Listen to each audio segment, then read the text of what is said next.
Ya, Assalamualaikum. Berjumpa lagi dengan email tutorial. Oke, pada kesempatan ini ya, saya akan membahas tentang materi suku banyak, yaitu apa? Menentukan koefisien yang belum diketahui. Apabila apa? Nilai fungsinya diketahui. Nah, berarti kita akan menentukan koefisien ya yang belum diketahui. Nah, nanti kita bahas 4 soal agar kalian paham. Oke, langsung saja untuk nomor 1 ya. Perhatikan, ada suku banyak.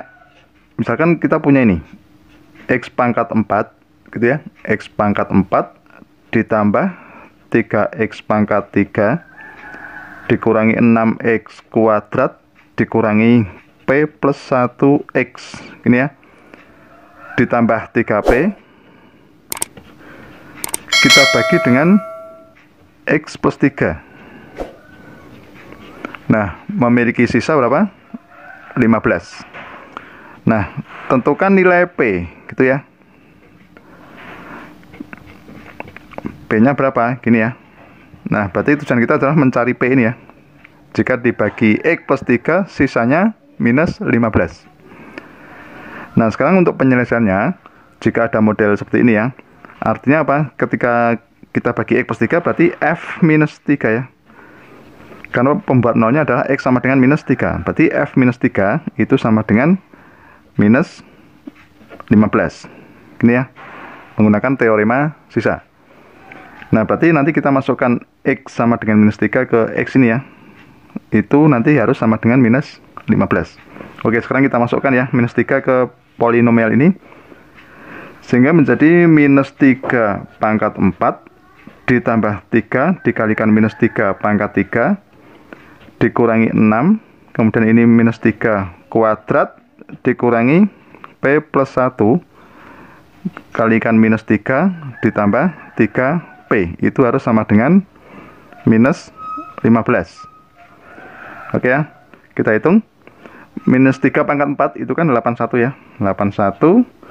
Ini minus 3 pangkat 3 itu 27. 27 kali 3 minus 81 ya. Oke, ini kurangi 81.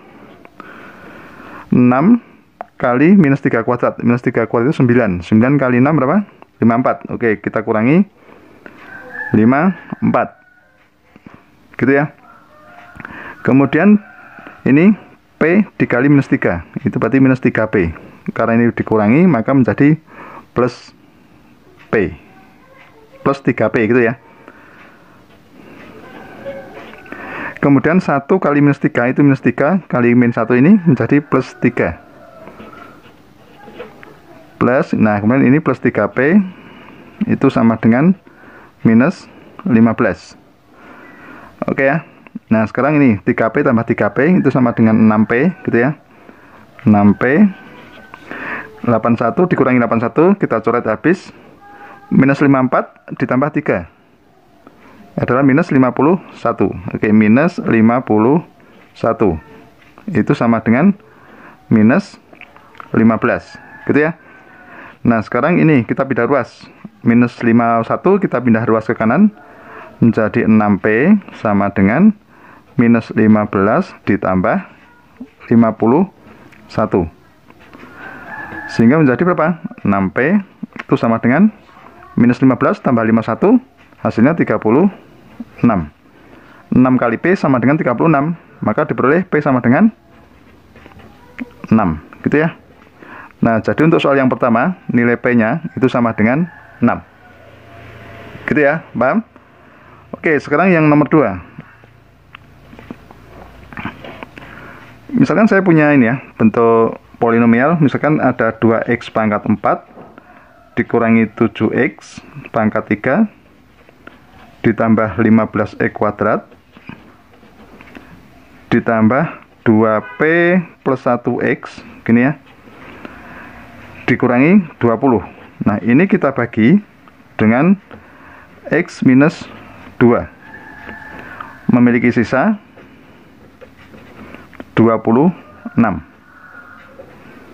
Nah, tentukan nilai P gini ya.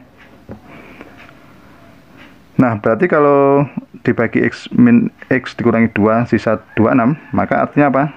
F2 untuk polinomial ini ya, F2 itu sama dengan 26.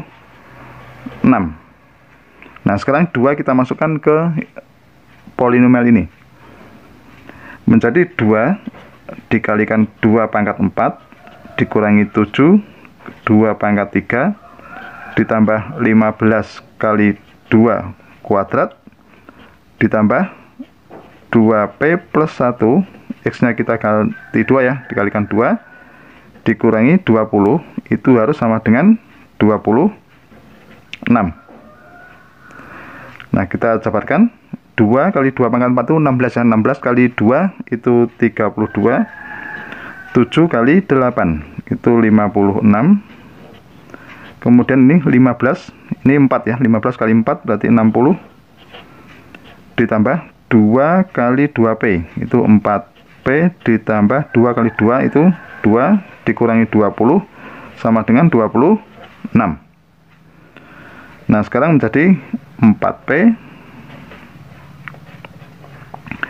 Hati-hati, ini 32 dikurangi 56 ditambah 20 ya. Kemudian ditambah 2 dikurangi 20 itu sama dengan 18. Itu harus sama dengan 26. Gitu ya. Berarti 4P itu sama dengan 26 dikurangi 18. 4P itu sama dengan 8. Maka diperoleh P itu sama dengan 2. Oke, jadi untuk soal yang nomor 2 itu P-nya sama dengan 2. Oke, sekarang kita lanjut soal yang nomor 3. Nah, pada soal nomor 3, misalkan kita punya cukup banyak X pangkat 5 dikurangi 2X pangkat 4. Gini ya. Kemudian dikurangi 4X pangkat 3 ditambah 5X kuadrat ditambah 4PX. Kemudian ditambah 10 dikurangi P. Kita bagi dengan X kurangi 3. Gini ya. Memiliki sisa. Misalkan sisanya sama dengan 6. Gitu ya. Nah, tentukan nilai P. Gitu ya. Oke, sekarang gini.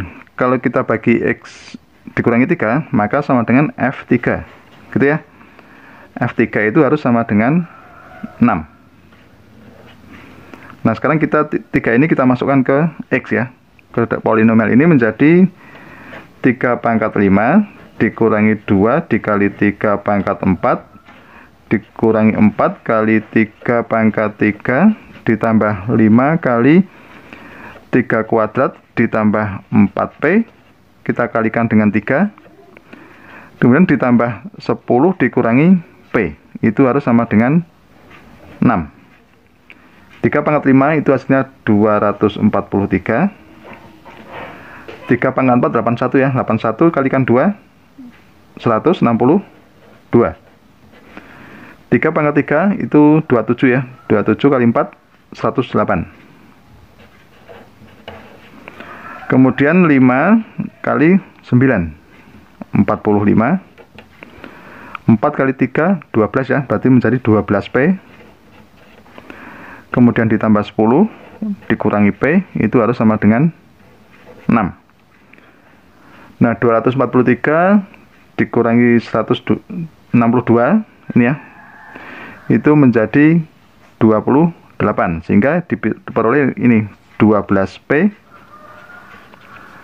ditambah 28 itu sama dengan 6.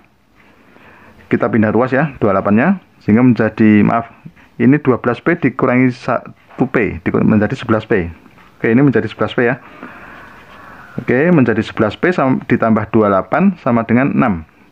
Sehingga 11P itu sama dengan 6 dikurangi 28. Atau 11P itu sama dengan minus 22.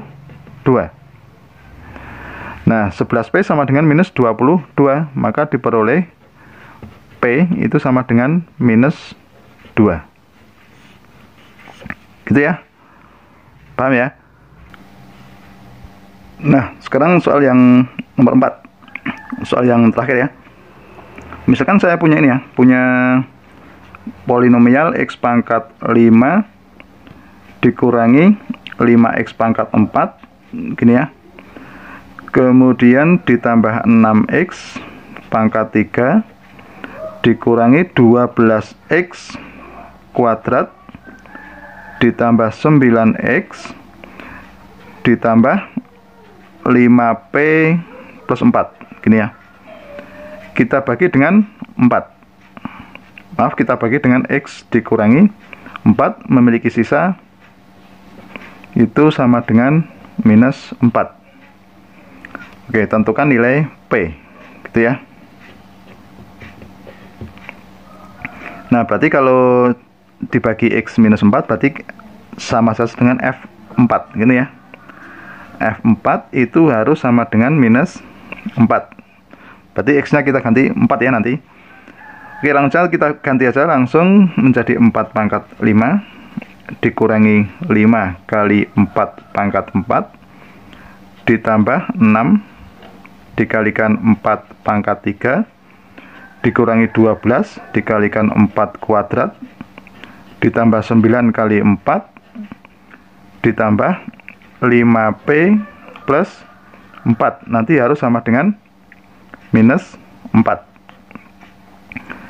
Oke, 4 pangkat 5 itu 1024 ya. Kemudian ini 5 dikali 4 pangkat 4 itu hasilnya 1280. 4 pangkat 3 64 ya. 64 kali 6 itu hasilnya adalah 384. 4 kuadrat 16. 16 kali 12 itu 192 ditambah ini 36 ditambah 5p ditambah 4 itu sama dengan minus 4. Oke, di sini ada 5p ya. Berarti kalau kita sederhanakan menjadi 5p dikurangi berapa ya nanti? Kalau hasil pengurangan dan penjumlahan ini ya, 1024 dikurangi 1280 gitu ya. Ditambah 384 dikurangi 192 ditambah 36 ditambah 4 itu hasilnya minus 24. Sehingga menjadi 5p dikurangi 24 itu harus sama dengan minus 4. Sehingga 5p itu sama dengan minus 4 gini ya. Ditambah 24. Oke. Sehingga berapa? 5p itu sama dengan 20. Maka kita peroleh nilai P itu sama dengan 4. Gitu ya. Nah, jadi untuk soal yang nomor 4 itu nilai P-nya itu sama dengan 4. Ya, begitu. Sudah paham? Oke, demikianlah tutorial dari saya. Semoga bermanfaat dan jangan lupa tunggu tutorial berikutnya.